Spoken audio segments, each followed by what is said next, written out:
दिल की बात जुल्करनैन के साथ एक बार फिर आपका खैर मकदम है। आदाब, अस्सलामु अलैकुम, सत श्री अकाल, जुले।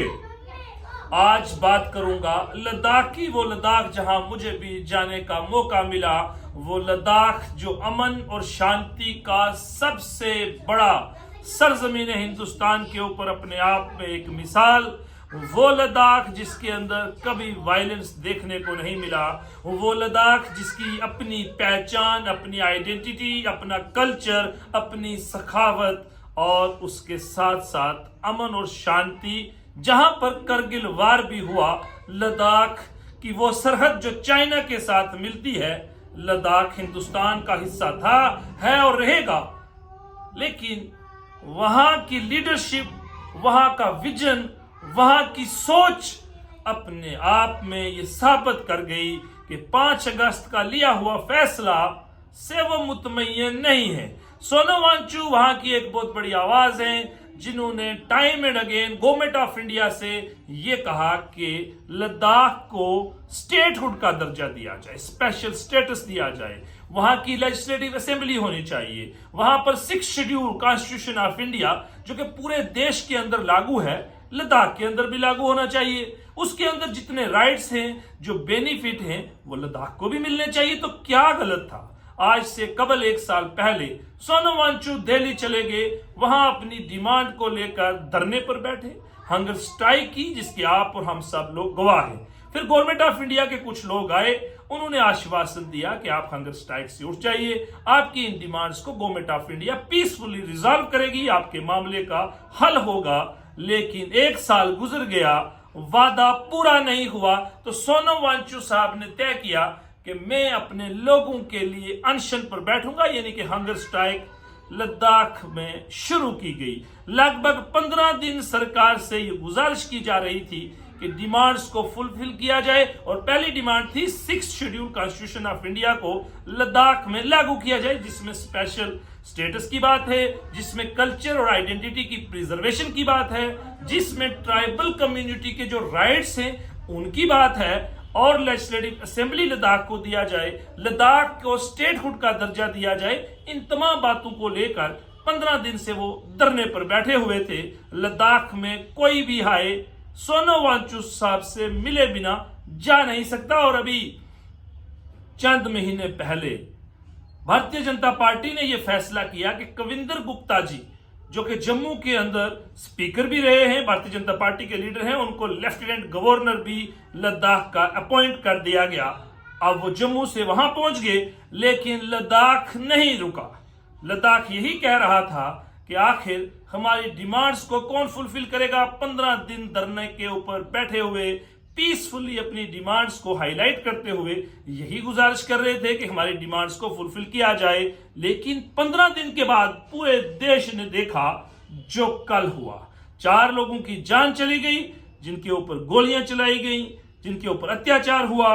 और उसके अलावा भारतीय जनता पार्टी के दफ्तर के सामने हमने और आप सब ने ये तस्वीरें और वीडियो देखे, जहां गाड़ियां जल रही थी, लोग वायलेंट हो गए। और ये वो लोग वायलेंट हुए जो कभी वायलेंस की तरफ नहीं गए, जो हमेशा नॉन वायलेंस अप्रोच के लोग हैं। पिछले 40-50 साल से देश में कभी लद्दाख में ये चीज देखने को नहीं मिली जो कल हमने देखा। 30 से ज्यादा लोग जख्मी हुए, 4 की जान चली गई, जिसका हमें गहरा सदमा है।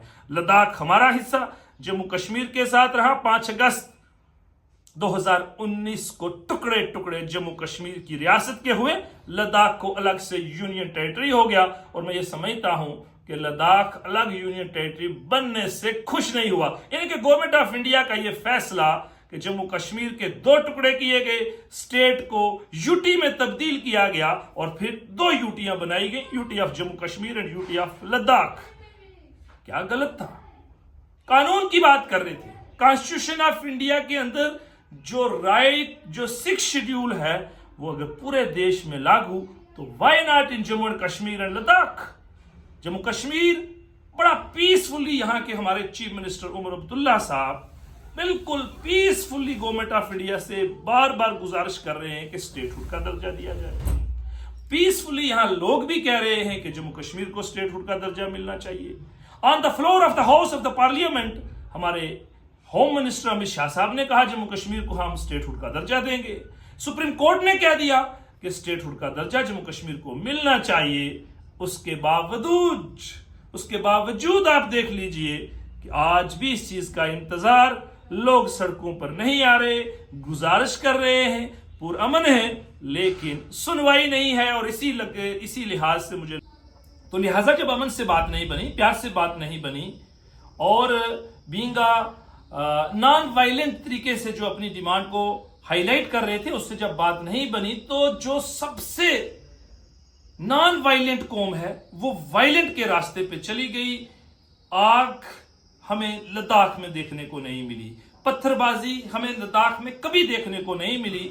ये देश और दुनिया के लिए पहला ऐसा इंसिडेंट था जिसमें हमने एक बिल्कुल नॉन वायलेंट कौम को वायलेंट होते हुए कल देखा, जो देश और दुनिया के लिए मैं ये समझता हूं एक बहुत सीरियस मामला है, जिसके ऊपर गवर्नमेंट ऑफ इंडिया को सीरियसली लेकर, चाइना के साथ लद्दाख की बाउंड्री मिलती है और चाइना वहां से बिल्कुल अपनी नजर हर वक्त लद्दाख के ऊपर जमाए हुए है कि आखिर वो कब कोई ऐसा वक्त मिले, अपॉर्चुनिटी मिले तो कहीं हमें खतरे की तरफ ना लेके जाए। इसलिए गवर्नमेंट ऑफ इंडिया को यह देखना चाहिए कि कल 4 लोगों की जान चली गई, 30 से ज्यादा जख्मी। सोनम वांगचुक जी ने अपना अनशन तोड़ा, अब उन्होंने अनशन तोड़कर अपनी हंगर स्ट्राइक को तोड़ने के बाद अपना प्रोटेस्ट जारी रखा हुआ है। आज लद्दाख के लोगों के साथ हम शाना बशाना उनकी जो ये कॉन्स्टिट्यूशनल डिमांड है इन डेमोक्रेटिक वे के साथ, डेमोक्रेटिक कंट्री में उसको फुलफिल करने के लिए वो अपनी गुजारिशात कर रहे हैं। लिहाजा उनको फुलफिल गवर्नमेंट ऑफ इंडिया जल्दी से करे और जम्मू कश्मीर भी इसी इंतजार में है कि उनका स्टेटहुड का दर्जा उनको कब मिलेगा, इससे पहले कि और देर हो जाए। जम्मू कश्मीर को स्टेटहुड का दर्जा दिया जाए, लद्दाख की डिमांड्स को फुलफिल किया जाए और ताकि अमन और शांति के साथ ये देश दुनिया के साथ तरक्की की राह पर चले। मुझे बेइंतहा दुख है, सदमा है उन 4 लोगों का जिनकी जान चली गई, 30 से ज्यादा जख्मी। और मैं ये कहना चाहता हूं ये डिस्ट्रिक्ट एडमिनिस्ट्रेशन लेह का फेलियर है जो कल इतना बड़ा वायलेंट हमको देखना पड़ा। Government of India non seriously जब लोगों को लेती है तो आपको ताकत पता चली सोनम वांगचुक जी की कि कितनी बड़ी ताकत, और लोग इंतजार करते करते जब थक गए तो आपने ये आतिशबाजी भी देखनी पड़ी जिससे हमें बड़ा नुकसान हुआ।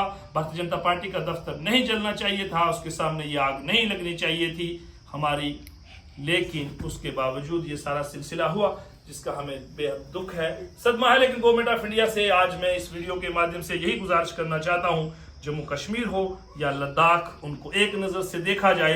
बिहार को आप देख रहे हैं, गुजरात को आप देख रहे हैं, उत्तर प्रदेश को अगर आप देख रहे हैं, बाकी तमाम रियासतों को जिस तरह देख रहे हो, जम्मू कश्मीर के लोगों को भी उसी नजर से देखो, उसी नजर के साथ लेकर आगे चलो ताकि देश और दुनिया के साथ हम तरक्की कर सकें। बहुत बहुत शुक्रिया।